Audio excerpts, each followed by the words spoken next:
All right, so we'll get started here. Mayor Joe Holmstead. Well, good afternoon. I am proud to stand beside our law enforcement partners today, knowing that our city, the city we call home, Indianapolis, is a safer, stronger, and more secure community today than it was yesterday, due in no small measure because of the work of the people that I stand with this afternoon. As we all know and appreciate, collaboration is key to the reduction of violent crime in our city. And the men, women, and children of Indianapolis deserve to feel safe in their neighborhoods, which is why we remain focused on the bad actors who seek to disturb our community through crime and violence. This is not the first time we've stood together touting progress, and I promise you, it will not be our last. For we are better equipped than ever to rid our city of crime, and that's because officials at the federal, state, and local level have continued to coordinate for the protection of the people who call our community home. We will continue to do so as it is in our collective power to make each day here in Indianapolis safer than the last. And just as the challenges will not cease, and those challenges will not cease, neither will we. For together, we seek to build a better tomorrow. It's my pleasure and honor to introduce Chad Connect, Chief. Please. Thank you, Mayor. Thank you very much. Good afternoon. First of all, I wanted to thank the mayor because of the words that he used, collaboration. With mayor's support going on from the direction of Chief Roach, the support that we received from the mayor and the direction from the chief of police and returning to community policing, going back to beat policing is why this collaboration exists. And as you see the teams up here with us, it's no mistake, no accident that you look at here at the collaboration that went into this effort and goes into truly policing for our neighborhoods. Those district resource councils, that 100% engagement, where we're talking to the communities and talking to those neighborhoods, we're going into those areas that we have seen the spikes in the violent crime, and we see those areas and those people who really need our help the most. And the collaboration between state, local, federal law enforcement, both at the operational and prosecutorial level, and hearing those communities and hearing their cries for help, getting their collaboration in that laser-like focus on what's driving the crime and the disorder in those neighborhoods, and then us coming together as a collaborative team, bringing the knowledge, skills, abilities, and resources from all those agencies together to address those issues and concerns, offering to help where it's needed, where it's wanted, and then also that enforcement with that laser-like focus on those who are driving the violent crime in the neighborhoods to make sure, and police for those neighborhoods, make sure that they understand we want you to be safe in your neighborhood, and your neighborhood is yours, and we're going to help you make that a safe neighborhood, a safe place to live, raise your family, grow, and be a part of Indianapolis, and be a part of our communities. Part of that today was a collaboration between the Indiana State Police, IMPD, the Marion County Sheriff's Office, the Federal Bureau of Investigation, the Marion County Prosecutor's Office, the United States Attorney's Office, as well as our community corrections, probation, and parole teams. This Operation Vader, the violence and drug enforcement response, codenamed Operation Vader, focused on, with a laser-like focus on one of those areas that was plighted with violent crime earlier in the year, and we knew we had to take some aggressive actions on the law enforcement side to try and reestablish security of that neighborhood, and this collaboration provided that through surveillance, undercover buys, and then the targeting of those who are driving the violence in these neighborhoods. I'll let those who are operationally involved discuss the actual tactics and the results of that, but I want to tell you that this was a collaboration for Indianapolis, and it's one of many. You've already seen several earlier this year, and you'll continue to see that laser-like focus and collaboration with all of our partners and agencies to make sure that our communities are safe. And I want to thank the mayor, our federal partners, for assisting us in that, and we'll continue to grow and make our neighborhoods safe. Good afternoon. My name is Greg Massa. I'm the Assistant Special Agent in charge of the FBI here in Indianapolis.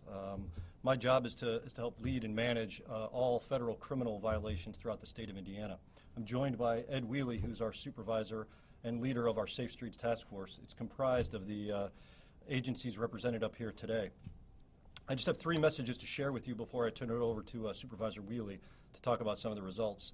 My first message is to my partners that stand beside me. We're not going anywhere. The Bureau is committed to doing what we can and do our part to fight violent crime. Violent crime is a hyper-localized problem, but the countering violent crime does not have to be. As the mayor and Chief Connect said, it can be combated, and it's more effectively combated when we partner together day in and day out.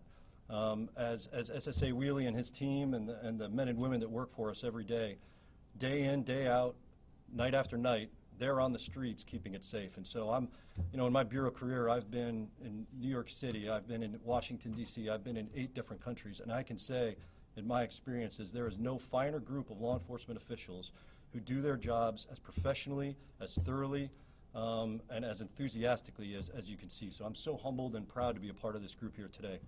My second message is for the citizens of the East District in the neighborhoods that we were out in over the last couple of weeks. We're not going anywhere. When we went out this morning and people are there, hopefully they take pause and know that when they go to bed at night and they get up in the morning, they don't have to be afraid that the thin blue line is there. It's a little bit thicker today, protecting them from those that mean to do us harm. And my final point, my final message is to those who continue to deal in drugs or continue to rob or continue to resolve their conflicts by violence and continue to use guns to do so. We're not going anywhere. As Deputy Chief Connect said, we had many of these operations last year. I'm looking forward to the next one. And there's no place to run. There's no place to hide. We will do everything we can as a joint team to bring you to justice. And with that, I will turn it over to you, Ed. Thanks. Thank you. I know we thank the other agencies involved, but I'd like to definitely draw attention to the East District Narcotics Team and Flex Team. They've been out with us every night for the last 4 or 5 weeks.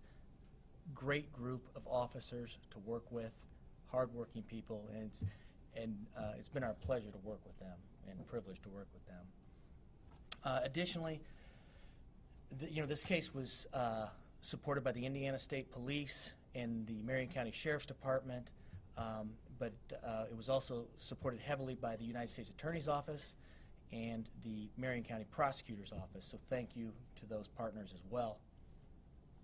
As far as the numbers, and I think you have them, we ended up making 12 arrests today. We seized 3 guns. We seized about 70 grams of marijuana and about 4 grams of cocaine. And a lot of you may ask yourself, well, gosh, usually we're up here talking about kilograms and pounds of methamphetamine, higher amounts. That's not what Operation Vader was about. This is a violence reduction technique. And the message to individuals in this community that are going to deal drugs and be in possession of firearms, we're going to target you. And it doesn't matter if you're dealing half grams of marijuana. We're still coming after you. We're going to use federal resources to do whatever it takes to make this community safer. Thank you.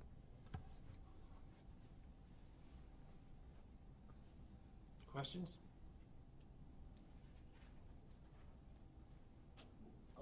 Especially for Chad and for Roger, was any of this aimed at trying to solve or reduce the violence of the 42 and post where you had murders and so many aggravated assaults, especially in the month of January?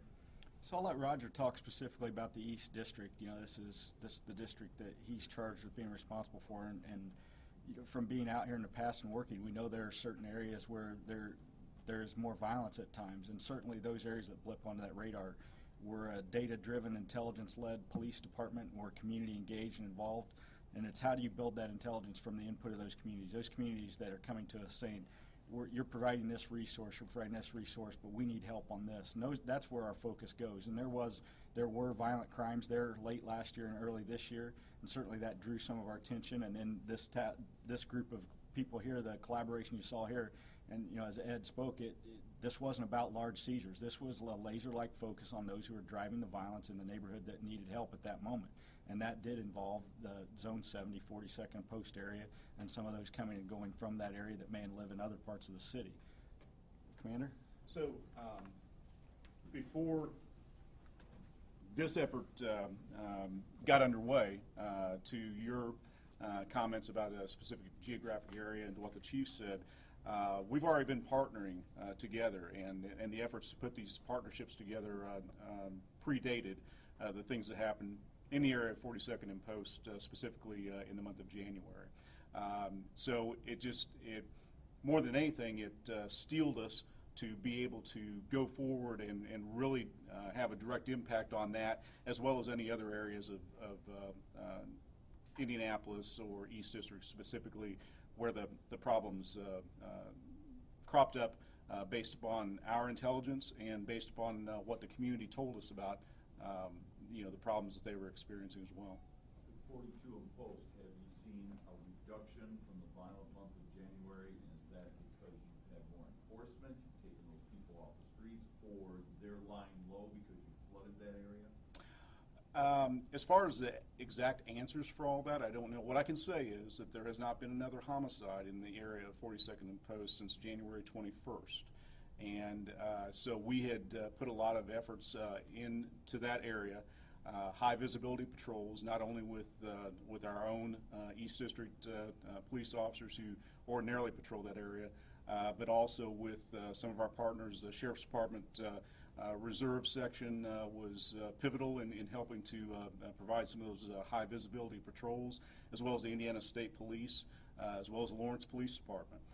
So we did have high visibility patrols, but it was with the effort put forward of saying not just to go out and enforce the law, not just to go out and catch violators, even though the emphasis was on interdicting illegal guns and drugs wherever they found it in that area, but also to engage with the residents and find out how can we improve your quality of life? What are the problems that you're seeing that we can address? Even if it's not a police problem, tell us what you're seeing so that we can refer resources to you. And to that end, we also had a community services effort that followed up on some of the efforts that we had as far as high visibility, to where we offered services that were put together by the Mayor's Office of Public Health and Safety in conjunction with community organizations that have a stake in that area to be able to help the residents and people who work in that area to get a better quality of life. Realistically, how much safer are these neighborhoods? I was in two of them after all the law enforcement agencies packed up and went home. And, one woman said, "You ain't be talking to me. They're looking at me. I don't want to get shot." Another neighborhood, walked in near a 42nd Post up there, and I'm a personable guy. And they didn't want anything to do with me. They're like, "Hey, the way to survive out here is look down, keep out of the way you keep your life." They weren't feeling much safer today. Right. Well, unfortunately, I think that there's always going to be a fear of retaliation and a fear of saying too much or being too cooperative with folks that you might come back and have a problem with, or they might have a problem with you.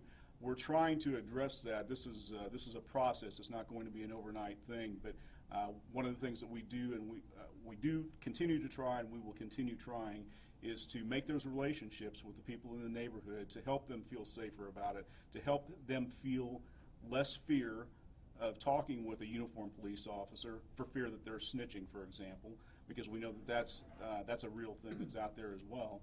And hopefully we can start bridging those gaps and getting people to feel more comfortable with dealing with us, being able to tell us what the issues are that they're seeing. And with all of these efforts, again, just as Mr. Massa said, we're not going away. And I think maybe that might be a fear in the past, that we go through efforts and then you don't see us or hear from us anymore. At least that's the perception. We're going to do everything we can to keep that from happening. One other point I think it's pretty important on that is, one, perception is the reality of the person that has that perception. And I think one thing that's important on this is that we're there for those exact people who are expressing that concern. They're worried, they're nervous. But that perception comes from the fact they haven't seen everybody else standing with them.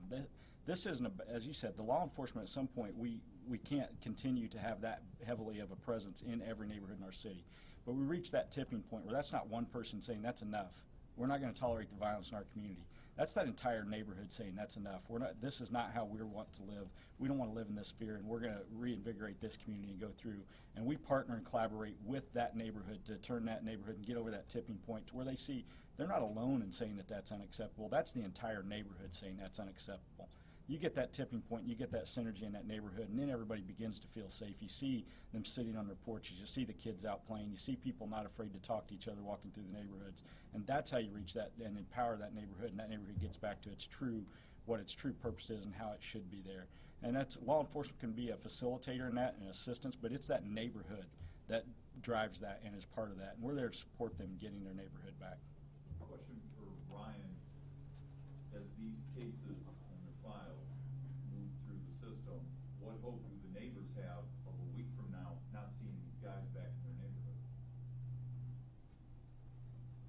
Well, I think the biggest thing to always recognize with something like this is these are ongoing investigations, and these were search warrants, which means that there was a lot of information, there was a lot of investigation that went into getting us up to that point.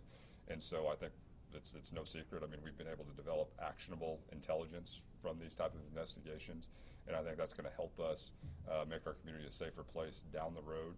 And I think the information that we're going to glean from this investigation, from these search warrants, are going to help us solve additional crimes as we move forward. Yeah, but should we assume that a lot of these folks will probably be out on bond awaiting trial in a relatively short period of time? That's certainly a possibility, but that's dependent upon their criminal history and other factors. Are any of these cases going to go federal? It's my understanding that they're going to remain stateside. Any more questions? Okay, thank you for your time. Thank you very much. Thanks for your work, Greg. It's a pleasure seeing you again. You're looking well. Absolutely. Good seeing you, Ed, good work. Thank you. Always love to work with you. You too.